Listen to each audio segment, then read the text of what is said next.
Okay, start now. Let me introduce myself. I'm Dario Guzman. I'm my second year studying media and communication, and I come from East Timor. A part of my study at Dario, I work volunteer for Radio Mario England in Cambridge as well.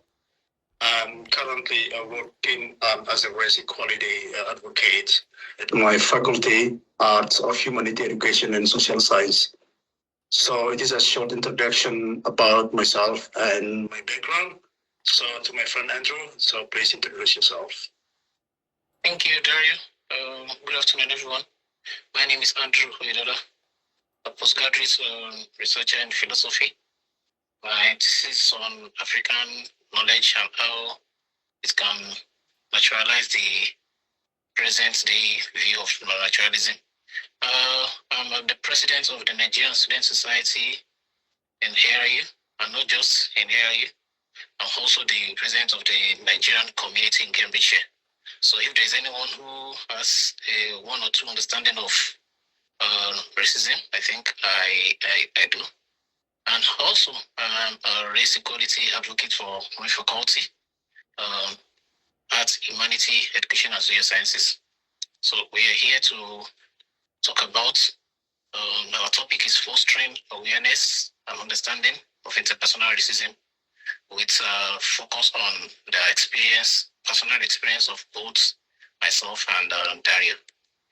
So I think the overview, we can talk about the experience from the two sides, how that can come into interpersonal relationship, interpersonal racism, and of course, the much focus will be on the experience, but we will still do a bit, one or two explanation on that topic itself. So I hope we can enjoy us as we go on. Over to you, Dario. Okay, just next slide, please. Okay, before I jump to my slides, I just drop in my personal experience in the chat box. But I'd like to summarize about my personal experience, like in 2012 and 2013, when tensions were high between Balinese and indigenous people in my area. I witnessed racism at my high school. After a holiday in June, some native teacher discriminate against Balinese students. And my English teacher in particularly treat two Balinese students badly by scolding them and give them difficulty question for no reason. So this appeared my attempts to talk to my friends about it. They didn't agree with me. So the English teacher also influenced a regional language teacher to mistreat my Balinese friends. This included scolding and putting them in well-being support without any reasons. Apart from that, the mistreatment extended to other Balinese students in different classes and got worse during national final exam. So my suspicion were confirmed when I overheard the teachers making racist remarks.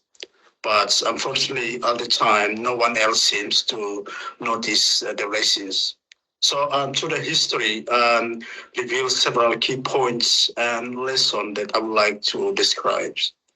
Next slide, please. So the first part is about individual level, recognize and challenge bias. Through my experience story, I describe how easily prejudice can infiltrate everyday situation, even I suppose sanctuary like school. So it prompts people to reflect on their own potential biases and how they might manifest in their interactions with others. The second one is empathy analysis from based on my personal experience. So we can see that witnessing the unfair treatment of my friends highlights the importance of empathy and the responsibility of bystander of to speaking up against injustice, even if it is not directly aimed at them. And the last one is speak up and reports. On my experience, underscored that the crucial role of reporting discrimination behavior to ensure accountability that prevent further harm. Next slide. So the second one is about sociality level. The first one is impact of institutional discrimination. I want to say that the teacher actions showcase how societal prejudice can translate into institutional discrimination, particularly in vulnerable settings like school. This emphasizes that needs for the systematic change to address implicit bias and ensure that equal opportunities for all students. The second one, importance of inclusive education. Again, from my personal experience, we can see that the negative impact on my friends' academic performance and overall well-being highlight the detrimental effect of discrimination on learning and development. So it is reinforced that needs to inclusive education environments that celebrate diversity and respect individual backgrounds. The last one is open dialogues and awareness. I'm quite brave because by sharing my personal experience, probably can spark open dialogue and raise awareness about racial discrimination.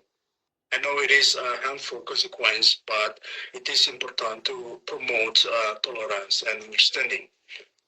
So I can conclude that my personal experience that try to emphasize the importance of fostering inclusive environment that celebrate diversity, promote empathy to ensure that equal opportunities for all students. Thanks, and over to Andrew. Thank you, Dario, for that wonderful experience yet. So there is my own experience will show that we shouldn't be too scared about what Dario has shared, because there are steps being taken by the university towards this. While we were preparing for this, we just got another news. Let me start from the climax. We just got another news 2 days ago that the school just won its largest grant from the Fund Educational UK to still in the range of £11 million to still combat all these challenges, and of course to improve on its goal of inclusion and well-being, and of course to address the issue of misogyny and racism in the school. This shows, and the school didn't just get here overnight. It shows the part it has taken over time, and that's my own experience, which I've been part of. Like I said, I'm the president of Nigerian Student Society. I came into this country just October 2021, and that's over a bit over 2 years. I'm in my third year of my PhD. On that same October, I was elected as the PGR rep. November 2021, I called on some other Nigerians to start the Nigerian Society. All this is on the basis of the fact that there is a kind of arrangement that the school has provided for these things to thrive, and for every voice to be heard. I'm an international student, so my first time in the UK was just 2021, so just 2 years. And the arrangement that the school has made has helped in this direction. January 2022, just 3 or 4 months into my time here, we appealed to the school on behalf of our colleagues from Nigeria. Everybody can remember the time of COVID, and we discovered Omicron in Nigeria, and Nigeria was put on the red list. And it was said that those who were coming from Nigeria will have to lodge in our hotel. The school heeded to our plea. Not only did the school agreed to supplement the fee, the £2,500 that the students were supposed to pay. The school agreed to pay £1,000 out of it. The school also agreed to extend the resumption date for that January, which was a kind of plan that everyone is welcome. There is to give everybody that sense of belonging. May 2022, as a PGRM, I was part of the AHSSS, now AHSESS, and then Business and Law Faculty Joint Conference. I was privileged to address in the conference to round up the conference with one other colleague of mine to address the conference with the VC in attendance, which is a kind of still talking about that sense of belonging, inclusivity that the school is open to everyone to be able to have that sense that you are part of the school. September 2022, I was privileged as well to be part of the Senate panel academic representing the students, which shows that there is no level that the school cannot allow you to get to. So this shows that the school has been taking different steps concerning how they can give everybody that sense of belonging. We remember that the school last year, October last year, the school signed a landmark. It became the first university to sign a landmark race equality charter with, and as well, the school was named the University of the Year. It is not just because they were named, but it's because of the process that the school has been taking over time. And of course, lastly, the race equality advocacy that we belong to, that we are part of, is another step that the school is taking to ensure that these issues are being discussed, and of course, efforts are made by the school to promote that inclusion and combat racism. So it's we can only encourage those examples and initiatives that the school has been taking, that the students should take advantage of. So, like I said, the school signed the anti-racism charter, and it's important in combating this experience. Of course, the equality advocacy that we belong to is another part that plays an important role in the university's initiatives. So, summarizing, from my own experience, I will say the school has gone a long way in combating this issue, and of course, not shying away from this issue and been trying to see how it can be addressed. Of course, like the experience of Dario has shown, there is still room for improvement, and of course, like I said, as a leader, I've heard so many complaints from different school students to show that there is still a room for improvement. So what are the things that we think we should do? We should place an importance on that, valuing the diverse perspectives of the experience.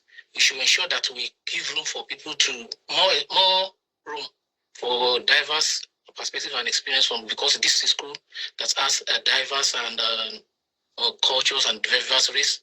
So we should continue to encourage the opportunity for students, both home and international, as I enjoyed, and then of course let their opinions and their contributions to anti-racism efforts be heard. So we want to continue to leverage on this discussion, and of course to encourage the more inclusive campus culture, to ensure that everybody do have that sense of belonging. So we can't only kudos to the school, of course, but we could continue to encourage them to do more and more. In conclusion, as we have seen, the two sides to this issue does not show that everything is perfect, but it shows that the school is on the right direction. If there are things that we can point at that still needs improvement, I would want to applaud the student union for introducing jollof rice into the menu or at the school, to show that even those who are coming from my side of the country or my side of the world, they will still not just be here. They will have that sense that there is still one thing that they relate to. Even on their menu, they can have their food. But on that, one thing that we can say this improvement is, we can't we can't want to start preparing Chinese rice and go and ask an Italian to prepare it. We need someone from that area to be able to get, not just giving people anything, but ensure that it is what it is. So we have capable Nigerians who can help, even if it is just to volunteer the time to be able to ensure that that quality comes in. And also, there are challenges still in terms of how people perceive their academic journey. I am, like I said, I'm a PhD student, so I don't really have much opinion about my experience with lecturer because I've not attended classes, but I'm privileged to be invited by a class by my supervisor. The class, the number was just around about eight in number. The one thing I noticed, one thing I observed in the class is it's a class of white people, and maybe that's just a coincidence, or maybe because my course is not that popular, I don't know. But one thing I observe is the relationship between the student and the lecturer creates a room, already sets the student on the path of success. But we can't set the same for a class where we have 190 students. Like a student came to me last month to complain about his difficulty in submitting assignment and how that resulted into her getting not too good marks. And the first thing I asked is, how many were you in the class? They were 190 number. So in this category, I think there is still improvement that needs to be made. So in other words, the school are making the step in the right direction in ensuring that these things are addressed. But like the two sides of the experience have shown, there is still room for improvement. So we'll continue to encourage that improvement, and that everybody should be brought along in this category. So thank you. And then we are happy to answer any questions if there are. Thank you for listening. And of course, outside the question, we'll value your feedback as well. If you want to drop any feedback, please just scan the code on the screen, and whatever you think about the discussion and of course what we've said, we'll appreciate it. Thank you.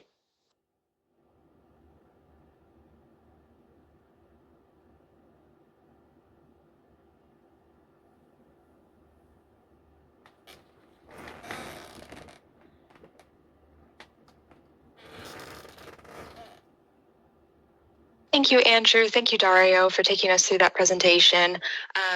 Just wanted to see if anybody had any questions. You're more than welcome either to unmute yourself or to raise your hand. Please note as well that you're more than welcome to write questions in the chat as well. So we'll just maybe give people a minute or two to think if they have any questions and see.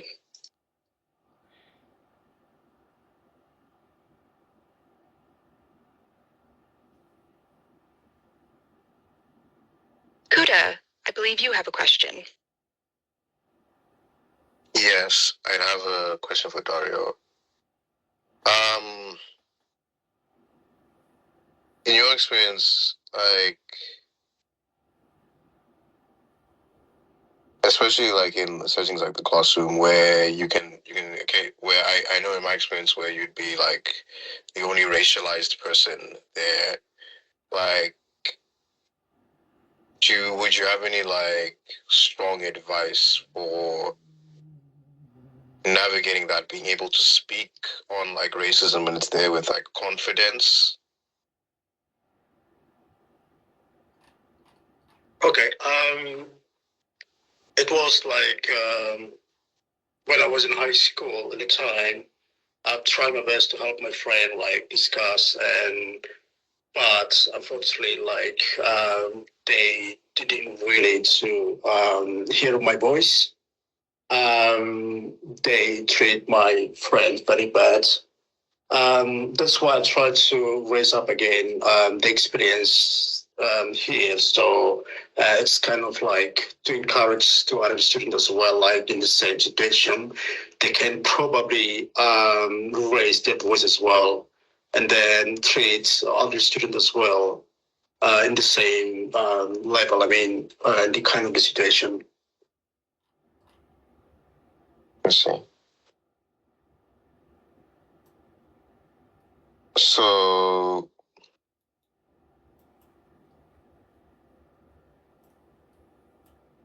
I think I need to think on this a little bit more. Thank you.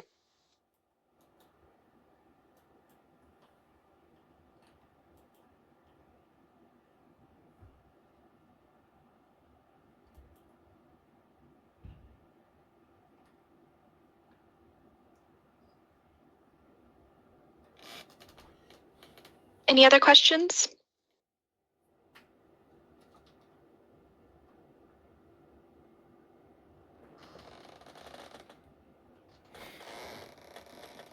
May I stop sharing? You may stop sharing, yes. Just maybe to close us out then, Andrew, Dario, I think on behalf of everyone, thank you very much for that presentation. Do you have any other final thoughts you'd like to share before we end the session today? I think if there are other final thoughts,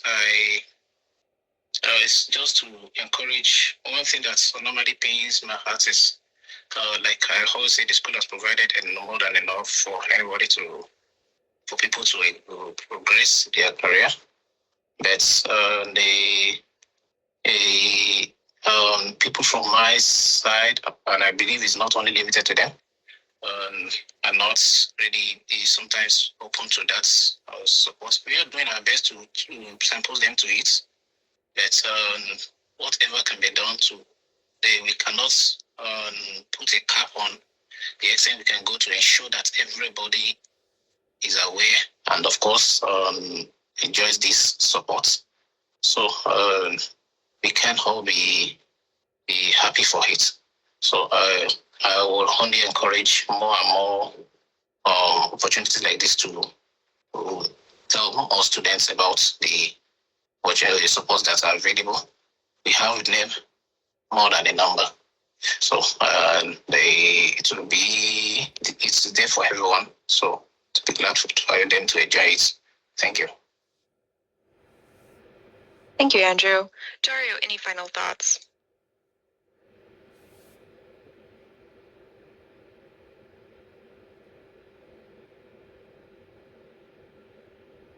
Dario, you're muted.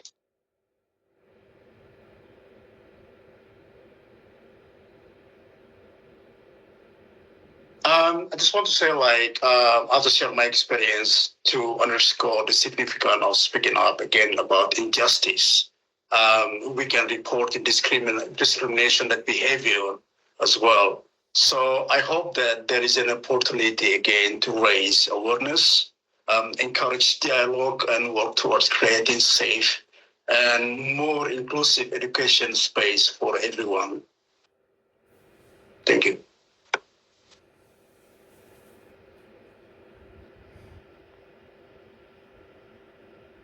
Thank you, Dario. And just to signpost everyone here, I've included a link that takes you to a page with support, particularly around disclosures and things like that. If you were to experience or witness an incident related to the experience Dario shared. And just to say again, thank you very much, Dario and Andrew, for your session today. And I will go ahead and stop the recording there. So thank you very much. Thank you.